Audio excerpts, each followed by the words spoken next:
जो मुस्कुरा रहा है उसे दर्द ने पाला होगा, जो चल रहा है उसके पाँव में छाला होगा। बिना संघर्ष के इंसान चमक नहीं सकता, जो जलेगा उसी दिए में उजाला होगा। संघर्ष, क्यों बचे संघर्ष से? संघर्ष ही तो जीवन की आत्मा है। जितना कठिन संघर्ष होगा उतनी ही शानदार जीत होगी। एक बार एक किसान भगवान से बहुत ही नाराज हो गया। किसान बहुत मेहनती था, बहुत मेहनत से वह खेतों में अनाज उगाता, उसकी देखभाल करता, पर अक्सर उसकी फसल खराब हो जाती। कभी सूखा पड़ जाता, कभी बाढ़ आ जाती, कभी तेज धूप, कभी आंधी, कोई न कोई कारण बन ही जाता कि उसकी फसल खराब हो जाती।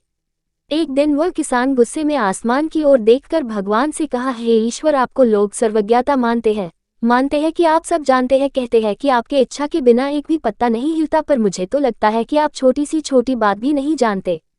आपको तो ये भी नहीं पता कि खेती बाड़ी कैसे करते हैं। अगर आप जानते होते तो हर समय जो बाढ़, आंधी और तूफान आते हैं वो कभी नहीं आते। आप नहीं जानते कि कितना नुकसान उठाना पड़ता है हम किसानों को। यदि आप मेरे हाथ में ये शक्ति दे दे कि जैसा मैं चाहूँ वैसा मैं मौज कर दूं, फिर आप देखना मैं अन्न के भंडार लगा दूंगा। भगवान इस किसान के तीखे वाक्य सुनकर मुस्कुरा रहे थे और वह किसान के सामने प्रकट होकर बोले, मैं आज से तुझे ये शक्ति देता हूँ कि तुम अपनी खेतों पर तुम्हारी जैसी इच्छा ही तुम वैसा मौज कर दोगे। मैं बिल्कुल भी दखल नहीं दूंगा, तुम्हारी इच्छा से सब कुछ होगा। किसान बहुत खुश हो गया। किसान ने गेहूं की फसल अपनी खेतों में बोई। जब उसे लगा कि खेतों को धूप चाहिए तो खेतों को धूप मिले, जब पानी बरसना चाहिए तभी पानी बरसा। आंधी, तूफान, बाढ़ कुछ भी उसने अपने खेतों पर आने नहीं दिया। किसान के खेत में इस वर्ष ऐसी फसल हुई जैसी कभी नहीं हुई थी। हरी भरी लहलहाती फसल। मन ही मन वह बहुत खुश हो गया और सोचने लगा, अब सबूत के साथ दिखाऊंगा भगवान को कि इसे कहते हैं शक्ति का सही उपयोग। मेरी सफलता देखकर उन्हें अपनी नियम जरूर बदलने पड़ेंगे। कुछ दिन गुजरे, फसल कटने को तैयार हो गए। किसान बहुत उत्सुकता के साथ फसल को काटने लगा, पर जैसे ही उसकी नज़र गेहूं की बालियों पर गया तो उसने अपना सिर पीट लिया और वह रोने चिल्लाने लगा। गेहूं की एक भी बाली के अंदर गेहूं का दाना नहीं था, सारी बालियां अंदर से खाली थी।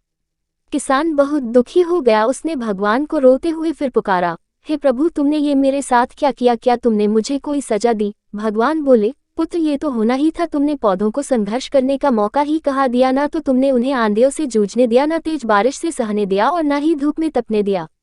एक भी चुनौती का सामना तुमने उन्हें नहीं करने दिया, इसीलिए सारे पौधे अंदर से खोखले रह गए।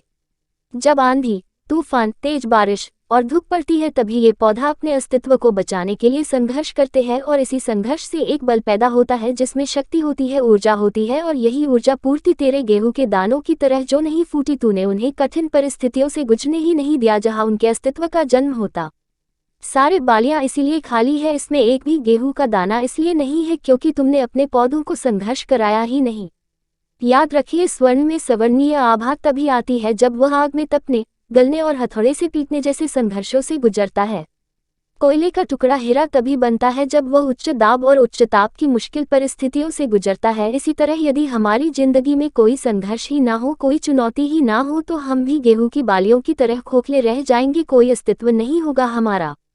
विपरीत परिस्थितियां, चुनौतियां, समस्याएं हमें और अधिक निखारती है। यदि जीवन में कठिन परिस्थितियां और चुनौतियां आए तो घबराना मत, बल्कि सामना करना। विश्वास करना कि आप और अधिक निखर जाओगे और अधिक मजबूत बन जाओगे। किसी ने कितना सही कहा है, जिंदगी जीना आसान नहीं होता, बिना संघर्ष कोई महान नहीं होता। जब तक न पड़े हथौड़े की चोट तब तक पत्थर भी भगवान नहीं होता।